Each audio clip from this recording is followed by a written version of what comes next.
할렐루야. 우리 성가대 찬양 감사합니다. 2부 예배 보니까 해외 유럽 여행 중인 우리 여전도 회원들이 좀 있고, 또 방학이 되니까 선교사 자녀들이 부모님이 사역하는 베트남 혹은 캄보디아 같은 데 사역지로 다시 돌아간 사람들, 해외 여행하는 사람들이 아무래도 여름철 되면 좀 많습니다. 서로 기도해 주시고 안전하게 돌아올 수 있도록 그렇게 해 주셨으면 합니다.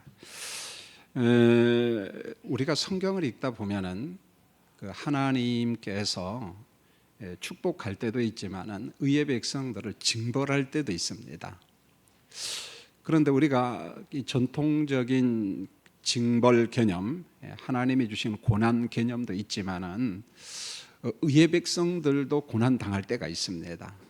그래서 우리 성도님들은 욥기서 말씀을 통해서 이 두 가지 진리를 꼭 기억하고 우리 주변에 있는 사람들을 함부로 정죄하고 판단하는 그런 과실을 범하지 않도록 했으면 좋겠습니다. 신명기 28장은 아주 전통적이며 보편적인 신앙의 기준입니다. 그 내용이 뭐냐면 하나님의 말씀에 순종하면은 하나님의 축복이 있지만은 불순종하면은 하나님의 징벌이 있다. 그래서 구약 성경을 읽다 보면은 유명한 종교 개혁자들이 참 많아요. 아사 왕 같은 사람, 히스기야와 같은 사람, 여호사밧. 이 사람들은 한결같이 신명기 28장을 붙잡고 종교 개혁을 합니다. 그래서 하나님으로부터 엄청난 칭찬을 받죠. 보면은 자, 우리도 이런 보편적 원리를 가지고 믿음 생활해야 돼요. 하나님 말씀에 순종한다. 그러면 하나님이 그 백성에게 은총을 베풀어 주셔요. 하나님 앞에 우리가 불순종하고 그릇된 길로 가면 하나님께서 회초리로 때릴 때가 있습니다. 정신 차려. 그러면 안 돼. 이게 바로 전통적인 신앙관입니다. 그러나 성경에는 또 다른 규칙이 하나 있는데 그게 뭐냐면 바로 욥기서라는 말씀입니다. 욥과 같은 의로운 사람한테도 본인이 이해하지 못하지만 재난과 어느 때는 질병, 이게 올 수 있다는 거예요. 의의 백성들에게. 자, 그러므로 우리가 욥이 겪는 슬픔과 고난의 내망을 알지 못합니다. 욥 자신도 몰랐어요. 왜 내가 이렇게 고난을 당하지? 이런 어려움이 오지? 욥이 몰라요, 보면은. 그래서 이런 사람이 우리 주변에 있을 때 우리 생각으로 쉽게 평가하고 판단한다. 절대 금물입니다. 절대 금물이에요. 제가 이제 나중에다가 설명하겠습니다. 어느 때 우리가 정죄하고 판단할 수 있는가? 그 근거가 있어요. 그러나 그렇지 아니할 때는 조심해야 된다는 거죠. 하나님께서 하실 일이 분명히 있어요. 창조주가 할 일이 있고 피조 인간이 할 일이 있습니다. 그런데 하나님께서 하실 일을 피조 인간이 하면은 대단히 어리석은 일이고 하나님께서 책망합니다. 책임 추궁합니다. 쉽게 말하면 이런 거예요. 네가 하나님이냐? 그런 말이에요, 보면은. 그래서 전능자 하나님이 하실 일을 기억하고 피조 인간이 해야 될 일을 기억했으면 좋겠어요. 그래서 요한복음 같은 경우에는 예수님이 피조된 인간, 의의 백성들이 할 일을 두 가지 계명으로 설명합니다. 우리가 보통 이중 계명이라고 이야기하는데 하나님을 사랑하라, 내 이웃을 사랑하라. 사랑이에요. 이게 바로 우리가 인간이 해야 될 우리의 책임이요, 우리 역할이라는 것입니다. 여러분 욥기 42장 7절로 9절을 보면은요, 전통적인 논리로 욥을 갖다가 비난했던 엘리바스, 빌닷, 소발이 하나님으로부터 무서운 책망을 받습니다. 여러분 엘리바스, 빌닷, 소발은 욥의 친구하니까 나이도 비슷한 사람, 천만의 말씀. 그렇지 않아요. 이 네 사람 중에 욥이 제일 젊어요. 어떤 사람은 굉장히 연세가 많은 사람입니다. 그러나 복음과 어떤 사상 이런 면에 있어서 서로 토론이 되니까 이 사람들은 마치 친구처럼 대화하고 서로 충고하고 의견을 수용하는 아주 참 좋은 사람이었습니다. 그런데 엘리바스와 빌닷과 소발이 고난당하는 욥 옆에서 일주일간은 침묵했어요. 참 멋지었어요. 그런데 시간이 흘러가다가 자꾸 욥을 정죄하고 판단합니다. 하나님께서 하실 역할까지 자기들이 해버리고 말았어요. 그래서 하나님께서 보실 때 욥이 말한 것이 좀 더 정답이에요. 뭐 100% 정답이다 그런 말은 아니고, 새 친구들의 말은 하나님의 어떤 섭리, 이것을 벗어나서 욥을 정죄하고 욥을 판단합니다. 그래서 하나님 앞에 무섭게 책망을 받아요. 이런 거죠. 보면, 야, 이 사람아, 당신들이 하나님이야? 어떻게 그렇게 생각 없이 막 욥을 정죄하고 판단하고, 하나님으로부터 엄청나게 책망을 받죠. 보면, 물론 욥이라고 해서 그의 말이 다 정답이다 그런 말은 아니에요. 여러분, 그도 굉장히 답답해하고 어느 순간에 하나님 앞에 섭섭합니다. 그런 감정 표출을 합니다. 그래서 욥기 42장 3절을 보면은 욥이 훗날 그렇게 고백해요. 내가 무지한 말로 하나님의 이치를 가렸구나. 내가 무지한 말로, 나는 좀 안다고 생각했는데 야하, 이게 아니었구나. 난 무지한 사람이구나. 하나님의 뜻, 하나님의 이치를 가린 사람이구나. 그러면서 욥이 하나님 앞에 자기의 미련함을 회개했습니다. 하나님, 제가 알지도 못한 말을 한 것 정말 죄송합니다. 이런 표현이죠. 여러분, 욥기의 말씀이 주는 교훈이 있는데 이런 겁니다. 사람은 자기 기준이 있어요. 자기 나름대로 신념과 철학이 있습니다. 심지어 우리 예수 믿는 사람들도 자기 나름대로 신학이 있고 신앙이 있고 믿음의 틀이 있다는 거예요. 보면은요. 여러분이 섬기는 우리 교회는요, 개혁파 교회입니다.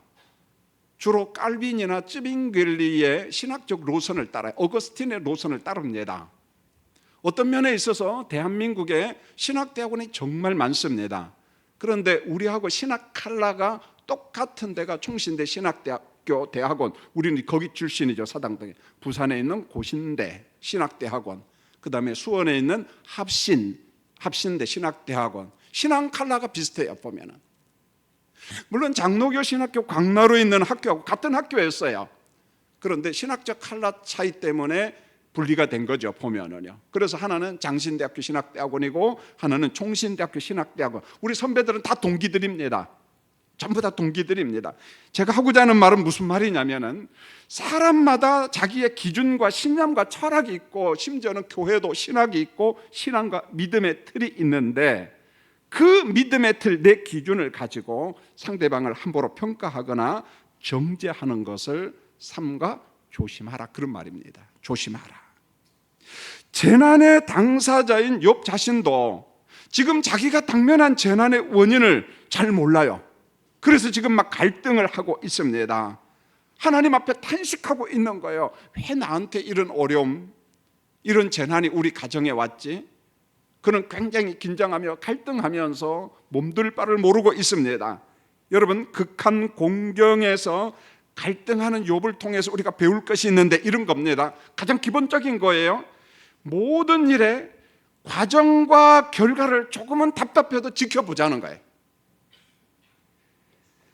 우리가 무슨 일을 하고 어떤 사람의 일을 볼 때 시작부터 끝까지 지켜보는 지혜가 필요합니다. 자, 이와 같은 말씀은 어디서 배울 수 있냐? 잠언의 말씀을 통해서 얼마든지 배울 수가 있다는 거예요. 과정을 지켜보고, 결과를 지켜보고, 시작을 보고, 중간을 보고, 어떤 결론이 맺어지는가 좀 지켜보자는 것입니다. 자, 이제 지난주에 이어서 욥기 30장을 또 두 번째 설교를 합니다. 여러분, 30장은 내용의 구조가 두 가지입니다. 1절로부터 15절은 주변에 있는 사람들이 가하는 고난, 사람으로부터 온 고난. 두 번째, 오늘 16절로부터 31절에는 욥이 그렇게 이야기합니다. 하나님께서 내게 고난을 줬다, 이렇게 말합니다. 하나님이 주신 고난에 대해서 이야기를 합니다. 여러분, 16절의 말씀을 잘 보시면은 욥의 심리적인 괴로움이 나와요. 심적인 갈등이 나오는데, 욥은 죽음과 같은 환경에서 자기 자신의 마음을 고백을 합니다. 이렇게 고백합니다. 내 생명, 내 영혼이 녹아 없어지는 기분이다, 그렇게 말해요. 정신이 혼미하다, 이런 말입니다. 내 영혼이 녹아 없어진다라는 표현, 이 문자적인 의미는 뭐냐면 욥 안에 생명이 있어요. 욥 안에 영혼이 있는데 그 생명과 영혼이 싹 사라지는 것 같다, 그런 말이에요. 이 말은 나 이러다가 죽는 것 아닌가, 내 인생 끝장나는 것 아닌가, 그런 이야기입니다. 여러분, 욥의 고통이 어느 정도인가? 17절을 잘 보시면은요, 밤이 되면 육체의 고통이 더 심하게 막 쑤셔댄다 이렇게 말합니다. 밤이 되면은 육체의 고통이 더 심하게 쑤셨다 이렇게 말합니다. 여러분, 이 말씀은요, 밤이라고 하는 그 시간을 갖다가 의인화시켰어요.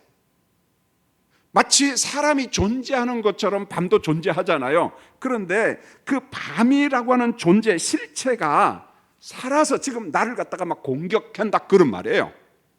그래서 밤이 되면 육체의 고통이 더 심하게 고통스럽다는 거예요. 통증이 오고 열기가 오고 감당할 수 없다는 말입니다. 여러분도 저도 의사가 아니기 때문에 왜 밤이 되면은 질병이 더 요동치는지 우리 잘 모르겠어요. 그러나 경험은 있습니다. 자, 우리 자녀를 이미 다 양육하신 우리 부모님들, 지금도 자녀를 양육하고 있는 우리 어머니 아버지들이 종종 경험하잖아요. 아픈 자녀들을 보면 낮에는 멀쩡해, 잘 놀아. 그러다가 언제 막 아프기 시작해요? 밤. 그것도 밤 몇 시쯤 많이 아파요? 새벽 1시, 2시.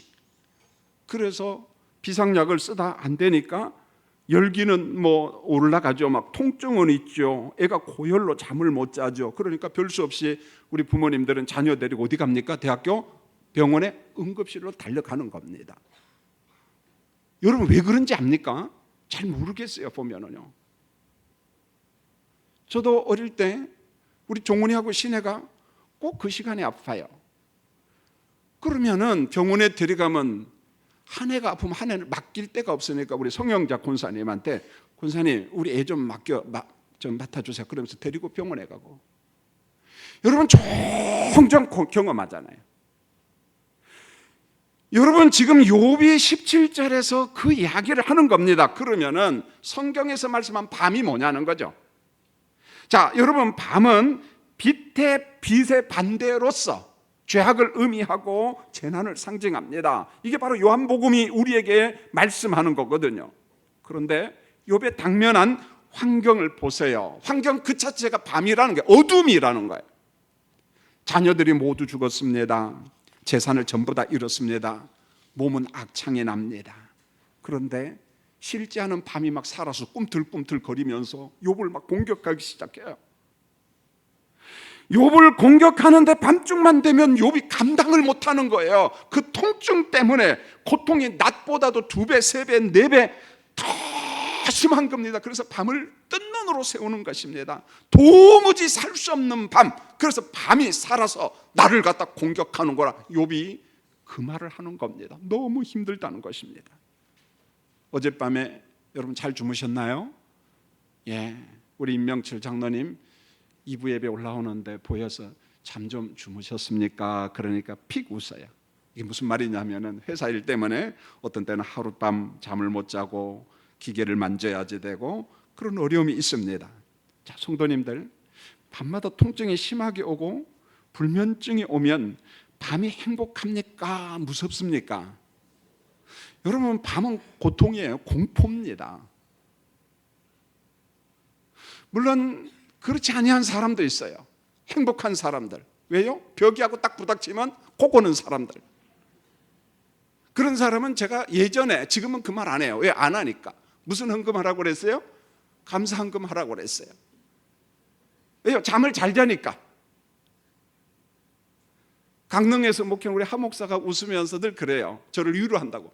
목사님, 어떻게 하면 잠을 못 잡니까? 저는 벽이하고 부닥치면 잡니다. 야 임마, 너 나 놀리냐 지금? 그러면은 목사님 너무 힘드시죠? 그렇게.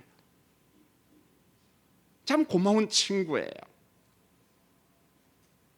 우리 홍 장로님 소천했다고 우리 교회 교역자 출신들이 다 와서 조문하고 가고, 아마 그 친구들이 우리 교회에서 사랑과 행복을 경험하지 못했다면 올까요, 안 올까요? 김기선 목사 보기 싫어서도 안 올 겁니다, 보면. 근데 서로 연락하고 다 달려와서 조문하고 가고 참 행복했어요. 참 좋았어요. 어젯밤도, 아니 지금도 불면증으로 통증으로 고생하는 성도님들, 밤이 무서운 줄 압니다. 욥의 고백이었어요. 탄식하는 욥을 통해서 배울 신앙과 믿음이 있는데요, 잘 보세요. 본문을, 그리고 욥기서를 보세요. 주변 사람들은 고난 당하는 욥을 보면서 입을 갖다가 열었어요. 뭐라고요? 당신 우리는 의의 백성인 줄 알았다. 그런데 이 극한 고난을 보니까 우리보다 더 많은 죄가 있는 것 아닌가? 당신 혹시 위선자 아니었어? 그러면서 욥을 갖다가 판단하고 정죄했어요. 여러분, 욥도 대단히 똑똑한 사람인데 그 말을 듣고 그냥 있을 수 있나요? 입술을 열어서 막 항변을 합니다. 당신들 지금 무슨 소리야? 내가 이렇게 불순종해서 저주받는 것이 아니라 내가 볼 때는 나도 다 모른다. 그럼에도 불구하고 내가 아는 것은 하나님의 뜻이라는 거예요. 하나님의 섭리가 있고 이곳에 하나님의 연단이 있다는 믿음을 가지고 끝까지 인내하는 욥의 모습을 봅니다. 그러나 분명한 것은 욥이 인정합니다. 고백합니다. 내가 이렇게 재난 당하는 이유를 나도 모른다는 거예요. 나도 모른다는 것입니다. 여러분, 본문 18절로 23절 말씀이 시종일관 강조하는 것은 뭐냐면은 내가 당하는 고통, 재난, 질병, 통증, 나도 잘 모르지만은 분명한 것은 하나님이 허락하신 연단이다. 그것을 고백하고 있는 것입니다. 이것을 시종일관 욥이 잊지 않고 있어요. 그 신앙과 믿음을 꼭 붙잡고 계십니다. 오직 하나님, 오직 하나님. 여러분, 18절을 잘 보세요. 18절에 보면은 그가 큰 능력으로 나를 휘어잡으셨다, 이런 표현이 나와요. 물론 18절의 문장 속에 보면 옷, 이런 말이 나오는데 이것은 비유입니다. 욥은요, 자기 육체, 자기 몸을 옷으로 설명을 했어요. 비유적으로 이야기를 했습니다. 그러면은 18절을 풀어 설명하면 이런 겁니다. 욥이 악창이 났어요. 보통 상피병이라고도 이야기하고 피부암이라고도 이야기도 하고 여러 가지 설명이 가능합니다.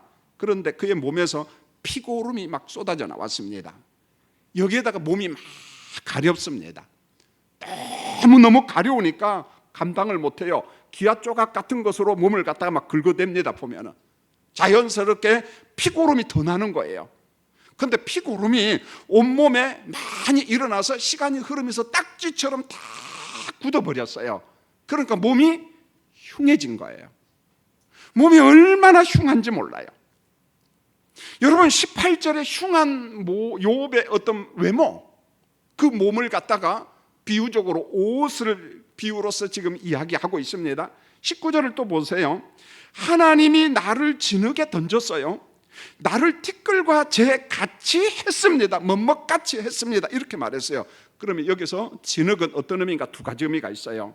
첫 번째는 온몸이 피고름으로 범벅이가 되었어요.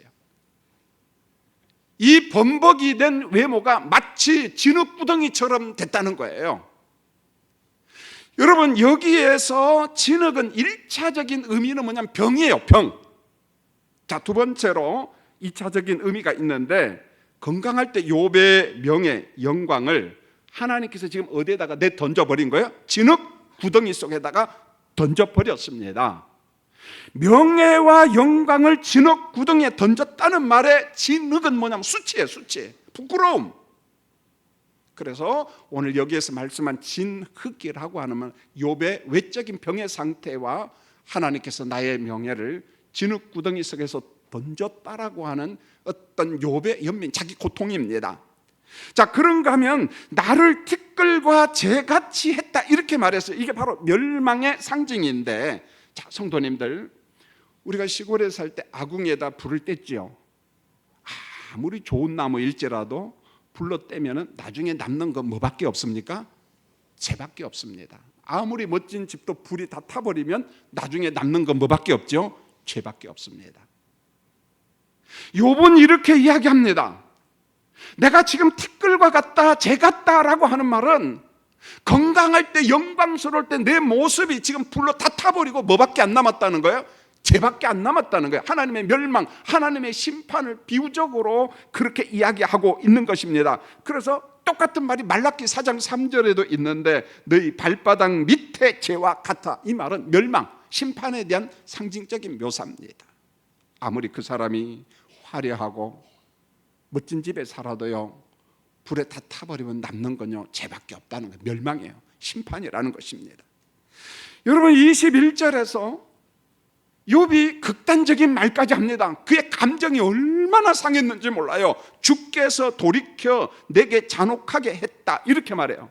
주께서 돌이켜, 하나님께서 이전에 내게 축복하신 그 하나님이 아니라 180도 변화됐다는 거예요. 하나님이, 그 하나님이 돌이켜서 내게 잔혹하게 했다는 말은 무자비하게 공격하고 무자비하게 나를 징벌했다는 거예요.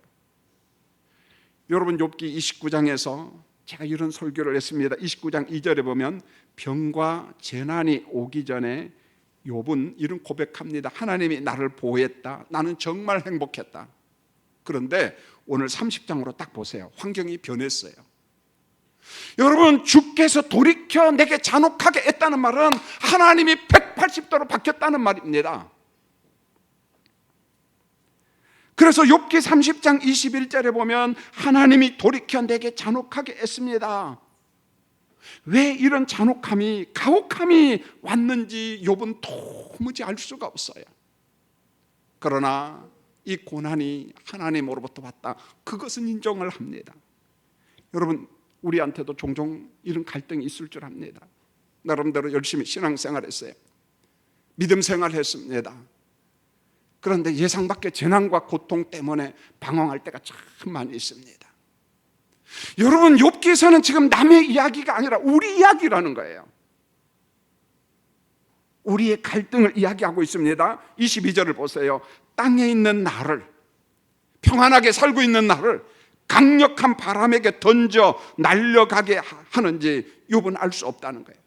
하나님께서 무서운 힘으로 지금 나를 던졌다는 것입니다.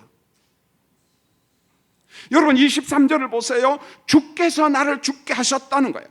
그러면서 하는 말이 모든 생물을 위하여 정한 집으로 돌아가게 하심처럼 나 또한 죽음의 집으로 간다는 탄식입니다. 이게 무슨 말이냐면 모든 생물을 위하여 정한 집이라는 말은, 모든 생물은 무슨 때가 있다는 거예요?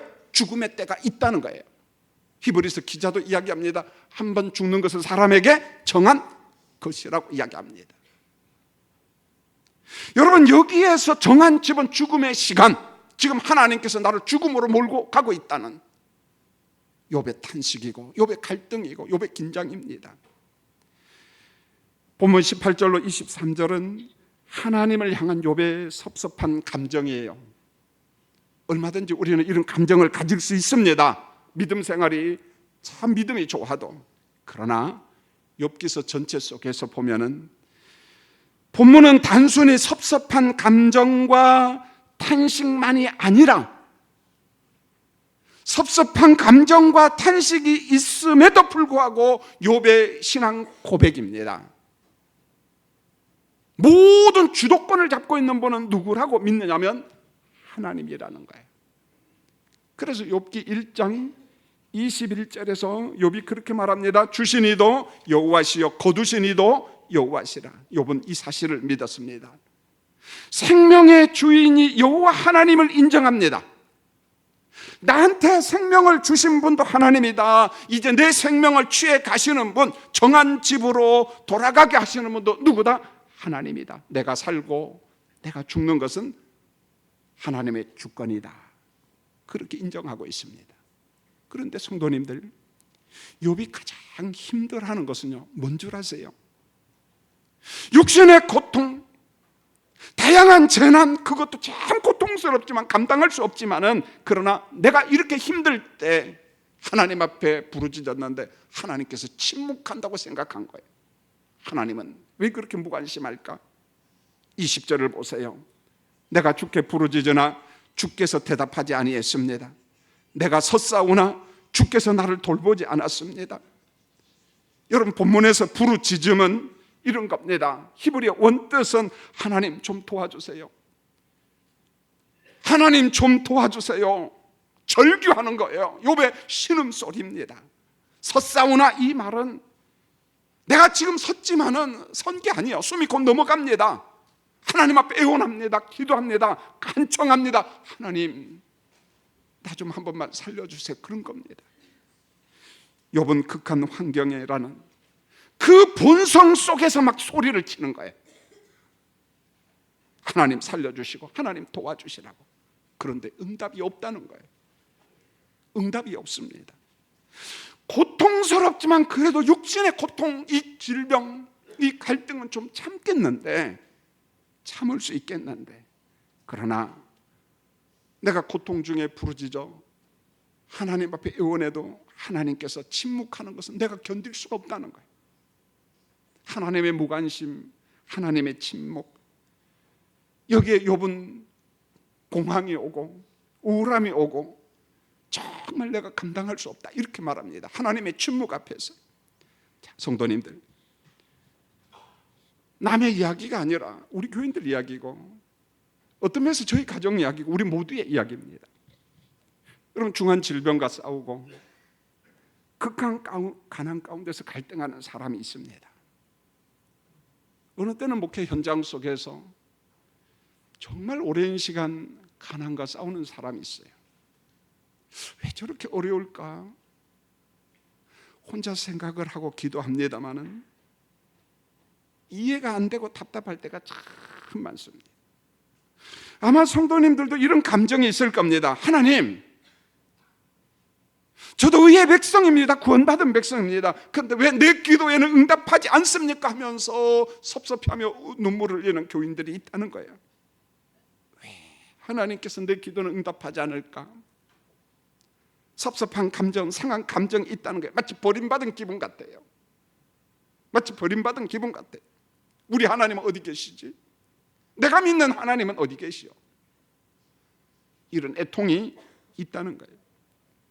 욥 옆에 있는 삼자들, 엘리바스, 빌닷, 소발, 아니 우리 모든 삼자들은 욥의 극한 고난, 고통, 외로움을 알 수 있나요? 외적으로 보이니까 우리가 막 평가할 수 있나요? 자, 어느 때는 우리가 위로하고 싶어도 위로할 방법도 없고 언어도 없고 재주도 없어. 여러분,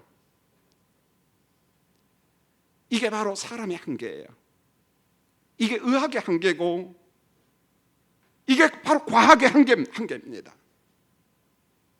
과학이 그렇게 발전했는데도 불구하고 과학은 사람을 위로하지 못해요. 의학이 그렇게 많이 발전했는데도 불구하고 의학이 정답을 주지는 못합니다. 이게 바로 우리 모두의 한계라는 거예요. 여러분, 일반 성도로서, 교회를 섬기는 자로서, 혹은 저와 같이 목회자로서 살면서 가장 많이 접하는 게 어려운 사람입니다. 힘든 교인들, 병든 교인들, 그들에 대한 동정하는 마음이 있습니다. 저 깊은 곳에서요. 아픈 교인들을 보면 참 마음이 답답하고 우울합니다.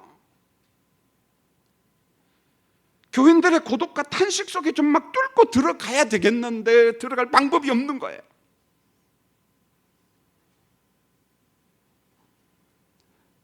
계속해서 병과 싸우는 교인들이 있습니다. 우리 교육자들한테 부탁했어요. 담당 교육자들한테.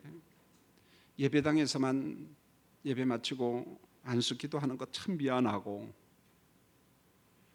지금 항암 치료 받는 사람들 누구 있는데, 야, 우리 집으로 한번 좀 가자. 최 목사한테 그랬어요. 수박 제일 좋은 곳 구리시장에 가서 좀 사와라. 얼렁뚱땅한 거 요만한 거 사오면 저한테 혼나거든요. 보면은요, 우리가 품위를 지킬 때가 있고, 자기 집에 가서 먹을 때는 그냥 괜찮아요. 뭐 이거 먹어도 저거도. 그런 것을 제가 목회자로서 후배들 훈련을 시킵니다. 아낄 때 아끼고 쓸 때는 좀 쓰라. 진짜 극상품을 사왔어요. 야, 이거 얼마짜리냐 그러니까 얼마 하는데, 제가 잘했다, 굿했어요. 근데 그 값은 안 가르쳐줘요, 여러분요.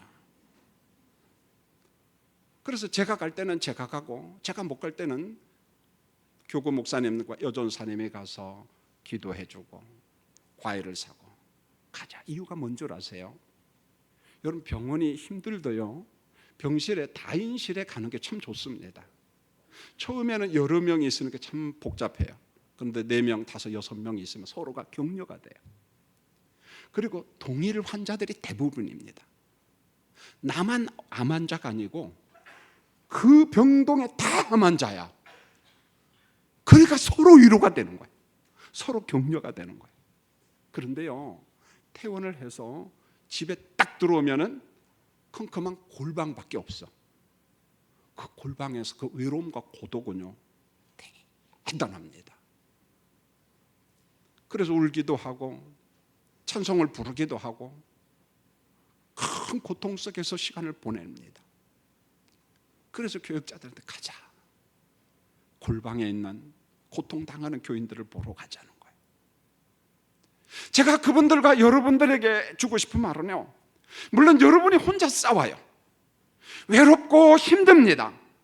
그러나 여러분 혼자가 아니에요. 석관중앙교회가 있고 교구 식구가 있고 감찰하시는 하나님이 계십니다. 지금도 답답함 속에서 시간을 견디는 사람들이 있습니다. 공경에 처한 욥의 행동을 잘 보세요. 이제요 24절입니다. 그러나 사람이 넘어질 때 어찌 손을 펴지 아니하며 재앙을 당할 때 어찌 도움을 부르짖지 아니할까.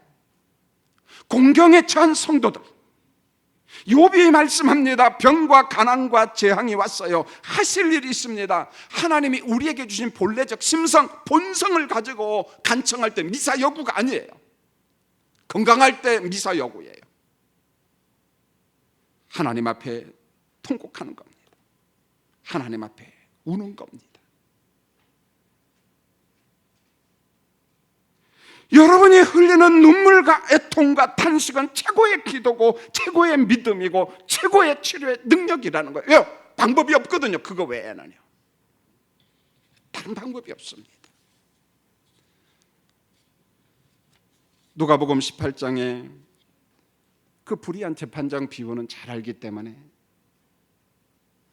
깊은 내용은 생략을 하고요. 근데 이 재판장이요 아주 인간성이 못돼 먹었어요. 그래서 가난한 사람, 어려운 사람은 거들떠보지도 않고 변호도 안 하고. 그런데 가난한 과부가 전략을 세웠어요. 저 불의한 재판장 오만하고 불의한데 그래도 도움은 받아야 돼. 어떻게 할까 고민하다가 좋다. 밤과 낮 구분하지 말고 찾아가서 간청하자. 쉽게 말하면 귀찮게 하자는 거예요. 내 원한 좀 풀어주세요. 그런데요, 예수님의 결론을 잘 보세요. 이중적이에요. 하물며 하나님께서 그 밤낮 부르짖는 택하신 자들의 원한을 풀어주지 아니하시겠느냐, 그들에게 오래 참으시겠느냐, 이렇게 딱 말해놓고 말미에 뭐라고 이야기합니까? 내가 세상에서 믿음을 보겠느냐. 믿음이 없다는 거예요. 믿음의 간청이 없다는 거예요. 하나님도 아셔요. 지금 그 사람의 형편을. 정말 하나님께서 애원하고 간청하기를 원해요. 그것을 통해서 하나님과 소통하기를 원합니다. 그런데 하물며 하나님께서 부르짖는 사람의 원한을 풀어주지 않겠느냐, 그 간청을 들어주지 않겠느냐 했는데 마지막 말미가 뭡니까? 그들에게 믿음이 없다는 거예요. 하나님의 존재에 대한 신실한 믿음이 없다는 거예요. 이게 하나님의, 예수님의 아픔입니다. 이 말씀이 주는 것은요.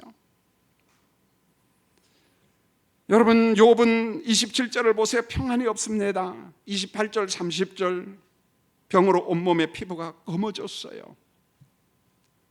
항암 치료받은 사람 말초신경이요 죽어요.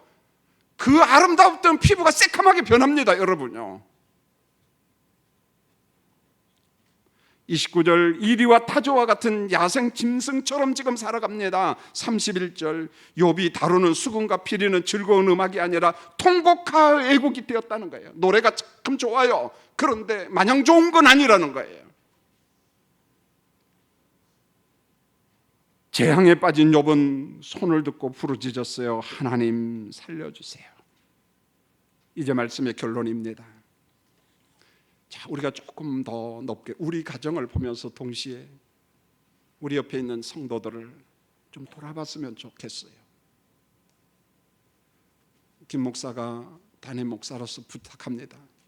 나 혼자 예수 잘 믿고 나 혼자 부자 되고 나 혼자 잘 먹고 잘 살고, 도대체 그런 놈의 기독교가 대한민국에 어디 있습니까? 성경에 어디 있어요? 없어요, 여러분요. 조금은 힘들어도 귀찮아도 내 옆에 있는 지체를 봐야 돼요. 욥은 건강할 때 그랬습니다. 25절에 고생의 날을 보내는 자를 위하여 내가 울었다. 내 옆에서 고통당하는 사람 보고 울었다는 거예요. 욥이요. 빈궁한 자를 위하여 내 마음이 근심해서 가난한 사람들을 보면 내가 근심했다는 거예요. 욥이 그랬다는 거예요. 로마서 12장 15절에 즐거워하는 자들로 함께 즐거워하고 우는 자들로 함께 울라. 이게 기독교인들이 가져야 될 심성입니다. 옆 사람이 울면 좀 같이 울어주고, 옆 사람이 기뻐하면 좀 같이 좀 기뻐하고, 점점점 세속화돼가는 세상 속에서 너는 너고 나는 나고, 아니요, 성령이 근심해요. 성령이 근심해요. 성도님들 부탁합니다. 내 옆에 있는 교인들과 함께 웃어주시고 함께 울어주시고 더불어 함께하는 한 주간 우리 석간중앙교회가 되었으면 합니다. 여러분, 오늘 두 번째 부른 찬송가 한번 부를까요? 471장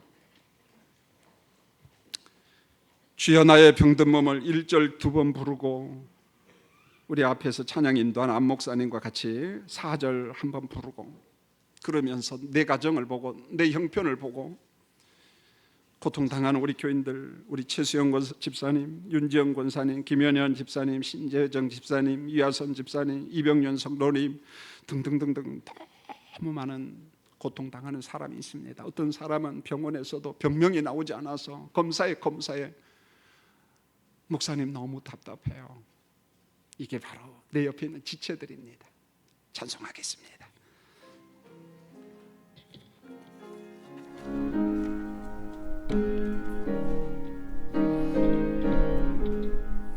주여 나의 병든 몸을 지금 고쳐주소서.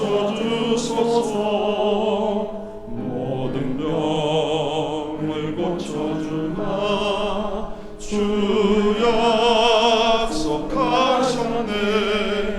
내가 지금 굳게 믿고 주님 앞에 구하오니 주여 크신 능력으로 곧 1절 한 번만 더 합니다. 주여 나의 병든 몸을, 주여 우리 손을 들고 한번 찬양합시다.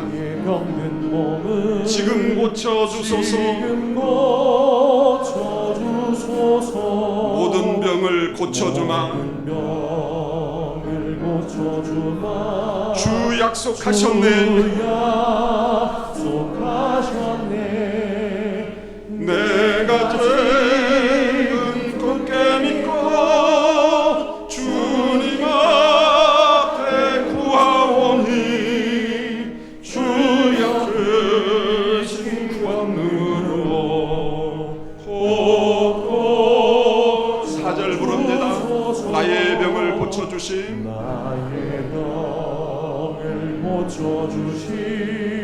내가 믿사옵니다.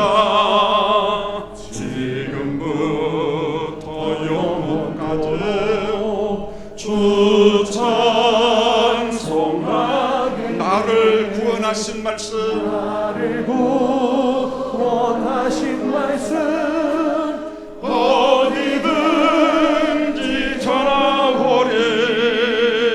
나의 병을 고쳐주시 참 감사합니다. 하나님, 욥의 통을 말씀을 통해서 봅니다. 그런데 욥같이 고통당하는 우리 교우들이 우리 예배당 안에 있습니다. 우리 가정 안에 있습니다. 가서 좀 도와주고 좀 치료해 주고 싶은데 방법이 없습니다. 하오니 하나님, 지금 고통당하는, 지금 가난한 자, 지금 슬퍼하는 자, 지금 넘어진 자, 하나님 오래 참지 마시고 그 손 잡아주시고 일으켜 세워 주시옵소서. 예수님의 이름으로 기도합니다. 아멘.